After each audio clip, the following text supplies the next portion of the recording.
Hello students, welcome to e-learning platform of Dr. Bapuji Sankey Institute of Engineering and Technologies Mechanical Engineering Department. In last session we started with our second unit, that is fluid flow. In that session we have discussed about the different types of fluid flow. Then we have discussed about the continuity equation and Bernoulli's theorem. In this session we will be continue about the Bernoulli's equation for the real fluids. So in previous session we have already discussed what is Bernoulli's theorem. So Bernoulli's theorem is nothing but for a ideal incompressible fluid flow, the total energy head at any point in a flowing fluid is constant. That is, the total energy is nothing but pressure energy, fluid pressure energy, velocity energy or kinetic energy, and datum energy remains constant. Okay, and तीच जी energy होती total energy ती आपण दोन सेक्शनसाठी एका fluid फ्लोमध्ये दोन सेक्शनसाठी apply केलेली होती आणि त्याचं इक्वेशन काय होतं तर P1 by rho g plus V1 square by 2G plus Z1 is equal to P2 by rho g plus V2 square by 2G plus Z2. हे आपलं इक्वेशन जे होतं ते नॉन विस्कस आणि फ्रिक्शनलेस फ्लुइडसाठी होतं. But when we consider the friction, okay, so ज्यावेळी आपण फ्रिक्शन कन्सिडर करू तर आपल्याला फ्रिक्शनमुळं जो काही लॉस होणार आहे, कारण फ्रिक्शन नेहमी लॉस ऑकर करतो, सो जो काही फ्रिक्शनमुळं लॉस होणार आहे त्या लॉसबद्दल आपल्याला डिस्कस करावं लागेल. Okay, so in this equation we will see slightly change in the Bernoulli's theorem. That is, for real fluids there is some friction exist in the fluid particles, and because of that friction there is some change in the Bernoulli's theorem. That is, here you can see the equation. If we apply the Bernoulli's theorem for two sections, section 1 and 2, and if the fluid is flowing from section 1 to section 2, the equation will be P1 by rho g plus V1 square by 2G plus Z1 is equal to P2 by rho g plus V2 square by 2G plus Z2 and plus this HL. So this HL is nothing but loss of energy due to the friction between the points 1 and 2. So this is the Bernoulli's equation for the real fluids. So now आपण practical applications जे आहेत Bernoulli's थेरमचे त्याच्याबद्दल discuss करू.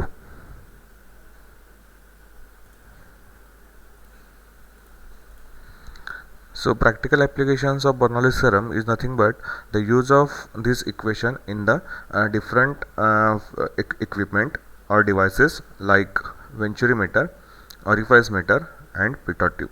So these are the three devices. हे तीन devices आहेत की ज्याच्यामध्ये आपण बर्नॉलीज थेरम अप्लाय करतो. सो फर्स्ट डिव्हाइस जे आहे ते वेंचुरीमीटर. ओके, आता वेंचुरीमीटर कशासाठी यूज करतात तर वेंचुरीमीटर हे डिस्चार्ज किंवा रेट ऑफ फ्लो मेजर करण्यासाठी यूज करतात.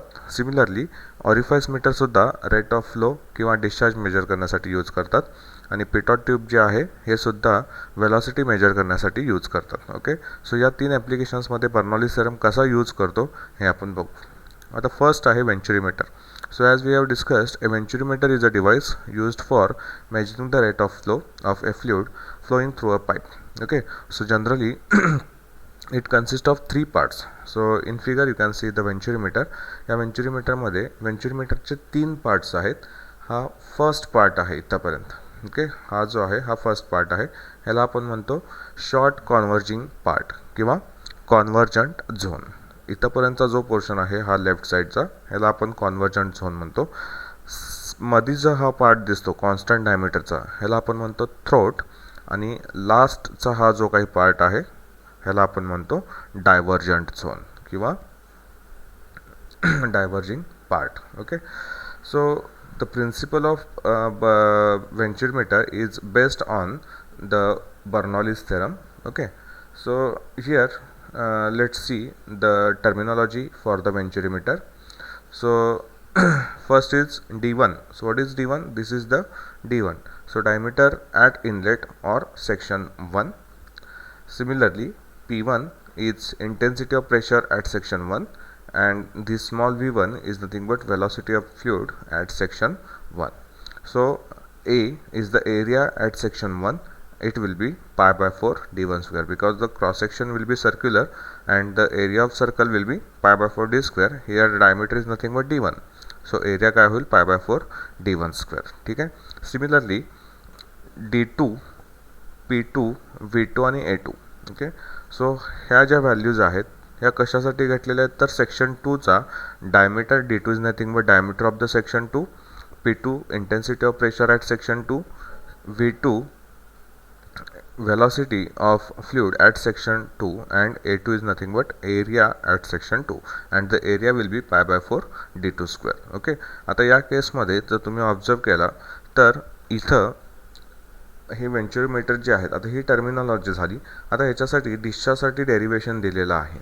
ठीक आहे, आपण डेरिवेशनबद्दल काही डिस्कस करणार नाही, आपण फक्त डिस्चार्जचं इक्वेशन जे आहे त्याच्याबद्दल डिस्कस करणार आहे. ठीक आहे, आता जर व्हेंचुरोमीटरचे पार्ट्स बघितले तर थोडंसं आपण इथं जर ऑब्झर्व केलं तर ही लेंथ बघा.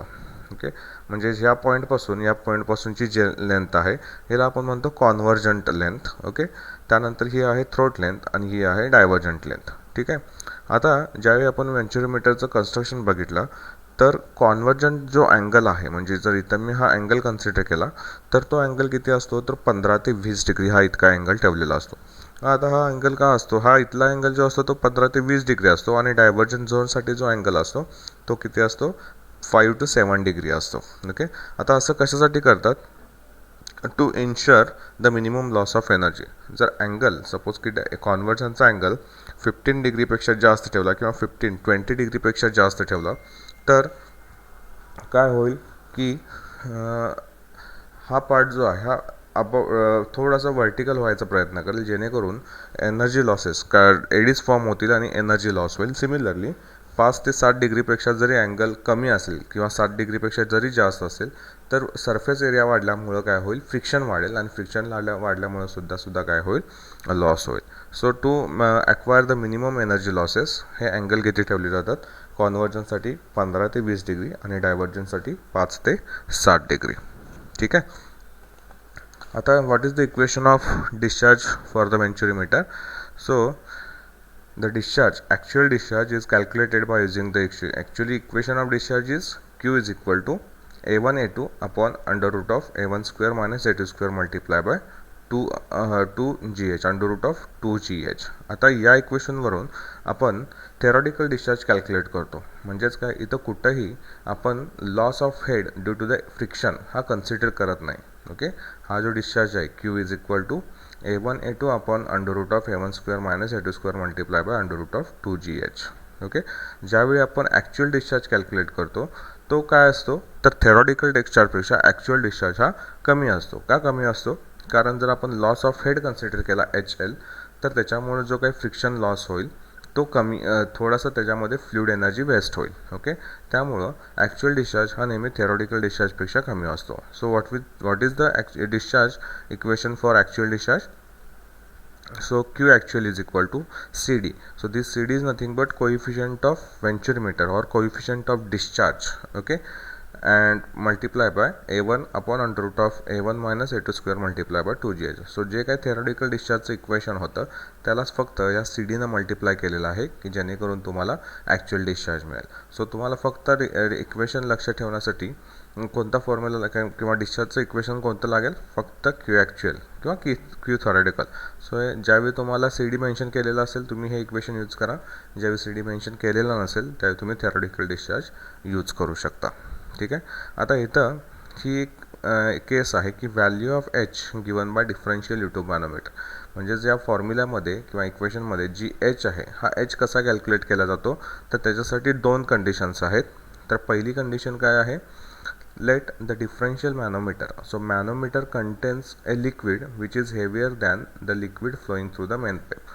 म्हणजेच काय की हे आपलं मॅनोमीटर आहे आणि ही आपली मेन पाईप आहे. सो या मॅनोमीटरमध्ये जेव्हा हेवी फ्लुइड असतं कोणापेक्षा या मेन पाईपपेक्षा, म्हणजे सपोज की इथं मर्क्युरी आहे आणि इथं वॉटर आहे तर वॉटरची स्पेसिफिक ग्रॅव्हिटी 1 असते आणि मर्क्युरीची स्पेसिफिक ग्रॅव्हिटी 13.6 असते. म्हणजे मॅनोमेट्रिक फ्लुइड हे हेवी झालं मेन पाईपच्या फ्लुइडपेक्षा. सो ज्यावेळी असं असतं त्यावेळी आपण हा H कसा कॅल्क्युलेट करतो. So the H is equal to X into bracket SH minus SH upon SO minus 1. Okay, so this X is nothing but difference of heavier liquid of column in U2. So हा एक्झाम्पलमध्ये हा X तुम्हाला दिलेला असतो, जो काही difference दिलेला असतो मॅनोमेट्रिक फ्लुइडचा तो दिलेला असतो हा एक्स. एस एच म्हणजेच काय, specific gravity of heavier liquid, आणि एस ओ म्हणजेच काय तर specific gravity of the liquid flowing through the pipe. So एचसाठी हे इक्वेशन यूज करून कधी ज्यावेळी मॅनोमेट्रिक फ्लुइड हेवी असतं मेन पाईपपेक्षा त्याच्यावेळी आपण हे इक्वेशन यूज करतो. आता सेकंड कंडिशन काय आहे तर एक्झॅक्टली उलटी, म्हणजे मॅनोमीटरमध्ये लाईट फ्लुइड असेल आणि मेन पाईप म्हणजे हेवी फ्लुइड असेल. म्हणजेच इथून सपोज की वॉटर फ्लो व्हायला लागले ज्याची स्पेसिफिक ग्रॅव्हिटी 1 आहे आणि ह्याच्यामध्ये मी ऑइल घेतलेला आहे मॅनोमीटरमध्ये ज्याची स्पेसिफिक ग्रॅव्हिटी आहे 0.7. म्हणजेच हेवी फ्लुइड कुठून फ्लो होईल तर मेन पाईपमधून हेवी फ्लुइड फ्लो होईल. सो या केसमध्ये एच आपण कसं कॅल्क्युलेट करतो तर H is equal to x into bracket 1 minus SL upon SO. So where this SL is nothing but specific gravity of lighter liquid in U2 and SO specific gravity of fluid flowing through the pipe, and X is again difference of lighter liquid column in the U2. Okay, so these are the two conditions where we can calculate this value of H. Okay.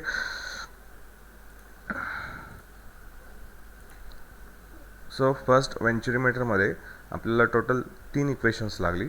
First आहे ते discharge, आणि डिस्चार्जचं equation काय Q is equal to Q theoretical is equal to A1 A2 upon under root of A1 square minus A2 square multiply by under root of 2GH. Actual discharge will be CD multiplied by A1 A2 upon under root of A1 square minus A2 square multiplied by under root of 2GH, and the values of H. For the heavy manometric fluid, H will be X into bracket SH upon SL minus 1, and for the lighter manometric fluid, H is equal to X into bracket 1 minus SL upon SO. Okay, so this is all about our first application of Bernoulli's theorem, that is venturimeter. So for this session we will stop here. In next session we will discuss about our remaining applications of the Bernoulli's theorem, that is orifice meter and the pitot tube. Thank you.